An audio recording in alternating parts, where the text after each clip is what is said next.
Sobat Pelajar, selamat datang di Gama Talks, obrolan eksklusif dari Ganesha Muda SMA Negeri 1 Ponorogo. Bersama aku, Delia Yon Safira, kalian bisa panggil aku Delia, dan juga teman aku Jihan Raihana, kalian bisa panggil aku Cihan.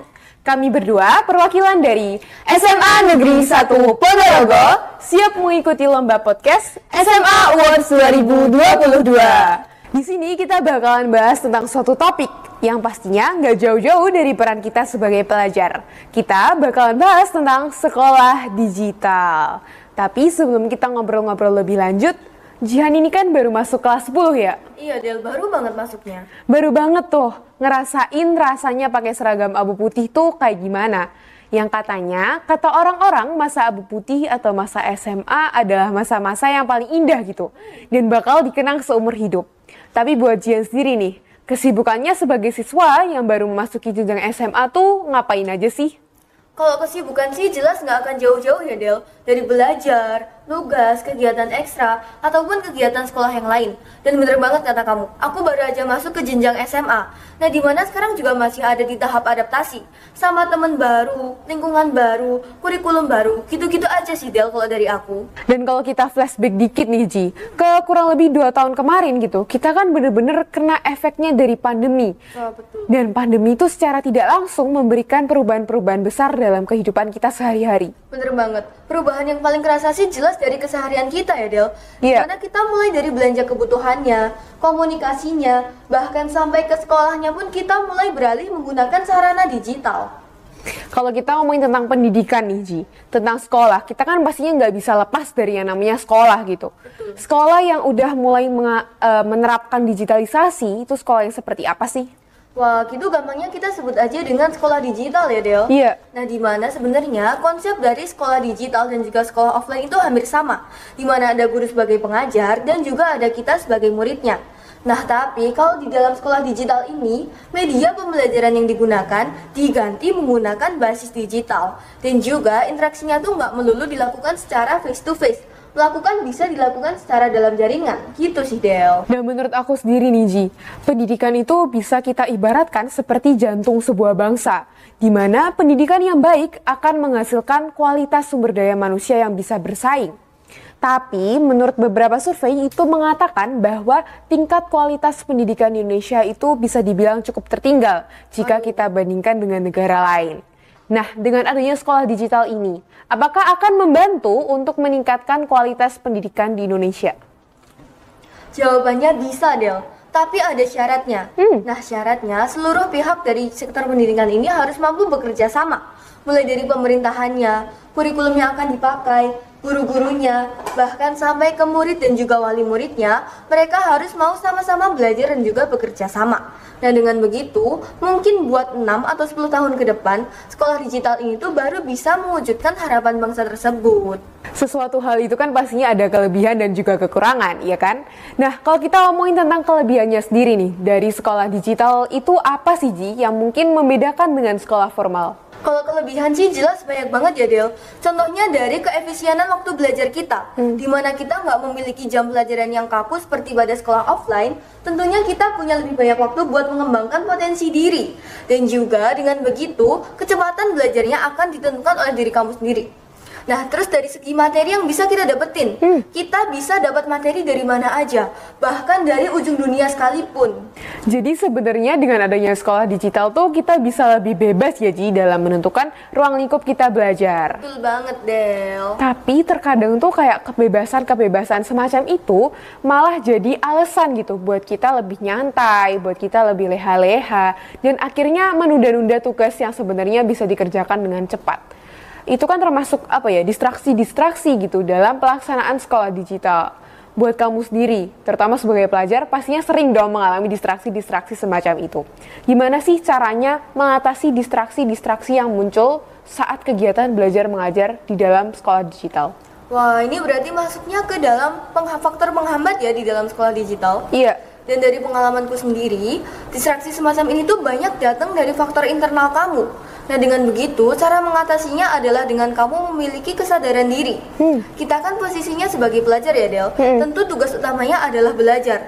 Nah, dengan kamu memiliki kesadaran diri tersebut, tentunya distraksi semacam ini tuh nggak akan berpengaruh besar pada kehidupan belajarmu.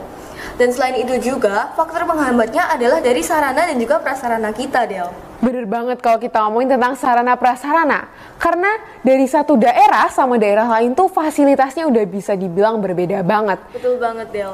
Dan kalau kita mau mengakses yang namanya sekolah digital, pastinya kita membutuhkan fasilitas yang memadai gitu. Tapi kalau dari pemerintahnya sendiri, pemerintah itu kan bisa kita ibaratkan sebagai penggerak gitu Ji, dari segala pihak yang terlibat dalam sektor pendidikan. Oh, betul banget. Dari pemerintahnya sendiri nih, udah ada langkah-langkah apa sih yang menuju ke sekolah digital? Pemerintah kita tuh jelas mendukung banget ya Del sama inovasi ini. Contohnya kayak diberlakukannya kurikulum baru, yaitu kurikulum merdeka pada angkatan kita. Nah, yang dimana di dalam kurikulum merdeka ini tuh siswa dan juga gurunya lebih banyak menggunakan pemanfaatan sarana digital. Kayak kita lebih banyak dapat tugas dari Google Classroom. Terus nggak jarang kita juga disuruh upload tugas ke medsos.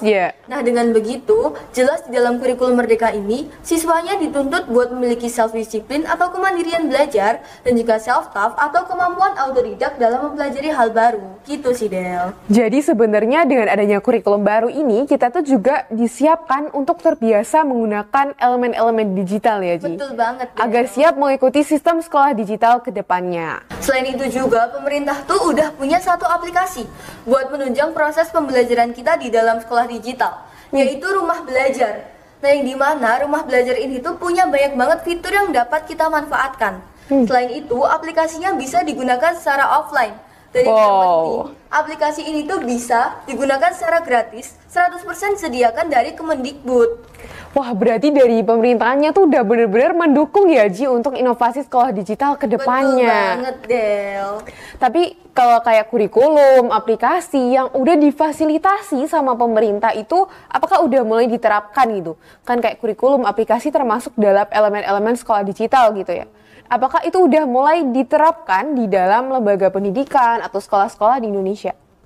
Sekolah-sekolah di Indonesia itu sebenarnya bisa disebut dengan sekolah digital, tapi masih ada di tahap pertama, Del, di mana dia baru menggunakan kurang lebih 30% dari sarana digital. Dan kita berdoa aja ya, semoga buat kedepannya sekolah di Indonesia tuh bisa menuju tahap selanjutnya, sampai dia menggunakan 100% dari elemen digital, gitu sih, Del. Amin. Amin.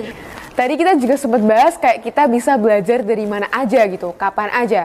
Artinya kita nggak terpaku sama yang namanya guru, buku, dan juga materi yang disampaikan di sekolah. Bener sih. Artinya kita nggak bener-bener terpaku sama guru gitu. Dan nantinya apakah peran guru akan tetap dibutuhkan gitu di dalam sekolah digital atau akan tergantikan sama yang namanya teknologi? Wah, salah, Del. Peran guru tuh sampai kapanpun dia nggak akan bisa digantikan oleh teknologi. Bener banget kata kamu, kita bisa dapat ilmu dari mana aja, nggak melulu dari buku. Nah, tapi ada satu hal yang nggak akan bisa kita pelajari langsung dari teknologi, yaitu tentang pendidikan moral. Bener banget, kalau kita ngomongin tentang pendidikan moral, atau moral gitu lah ya, moral tuh kan perilaku. Dan menurut aku sendiri, perilaku kita tuh didapat dari mencontoh segala sesuatu yang kita lihat, segala sesuatu yang kita dengar gitu dari kehidupan kita sehari-hari. Dan pastinya kita harus mendapatkan contoh yang real gitu. Kalau kita mendapatkan contoh dari guru, kita akan istilahnya guru akan memberikan contoh yang baik bagi kita. Tapi kalau kita mencontoh dari teknologi, itu kita harus bisa memfilter dulu mana yang baik dan juga mana yang buruk. Bener banget, Del. Dan tentang pendidikan moral ini emang nggak bisa kita kesampingkan ya, teman-teman. Contohnya bisa kita lihat Jepang. Mereka tuh udah pendidikan moralnya bagus. Pendidikan akademiknya berjalan beriringan. Hasilnya negara mereka bisa maju banget ya, Del.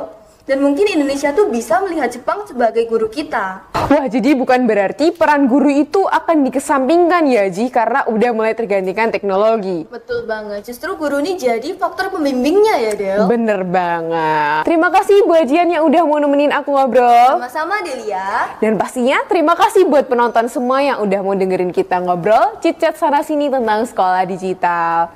Mungkin itu saja dari kami berdua.